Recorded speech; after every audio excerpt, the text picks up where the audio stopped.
I'm Salvador Fabregas. I'm 75 years old.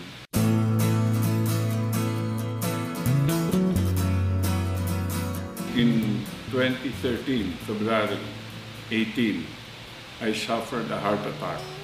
I was brought to the Philippine Heart Center. They discovered that my heart was seriously in danger. 2 days later, kinuhanan ako ng 2D echo test. Ito yung test para sa mga heart patients to determine kung anong nangyayari sa puso. Doon sa 2D echo ginawa nila, February 20, it showed that my heart was weak. Medyo may problema nga talaga yung puso ko, pero hindi naman ganun kasama ang nakikita doon. Pero nung narinig doon kaibigan ko si Mr. Alan Lim, from Malaysia, who was a friend from way back, nung narinig na nagka-heart attack ako, pinadalahan agad niya ako ng 3 kahon ng Nutri-V. Sabi niya, parang ang lakas mo ngayon. Maganda yung recovery mo. And I was feeling well. Palakad-lakad lang ako noon. Beginning from August hanggang January, I started to feel very bad. Yung talagang masamang pakiramdam ko. Na maski yung mga doktor, nagtataka kung bakit ang ganda na nung recovery ko, bigla lang bumagsak. Nakita na yung puso ko nag-enlarge. It was that bad. And I was really suffering. In fact, I was telling my wife, kung ganito din lang naman, huwag na lang, tawagin na natin yung mga anak na sa Amerika. Ganun na kasama ang pakiramdam ko.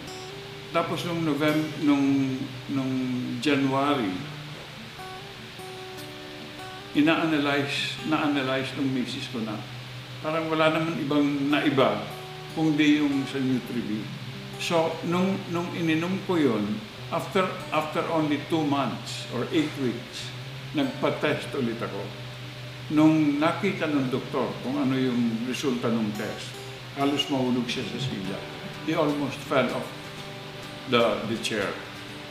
Sabi niya, this is amazing. Hindi nangyayari ito. Gulat na gulat siya, tapos ganyan siya sa akin. Yung pala, dahil nung November, my heart had grown to be 5.9. So nagulat siya na ngayon, bumaba na sa 4.7.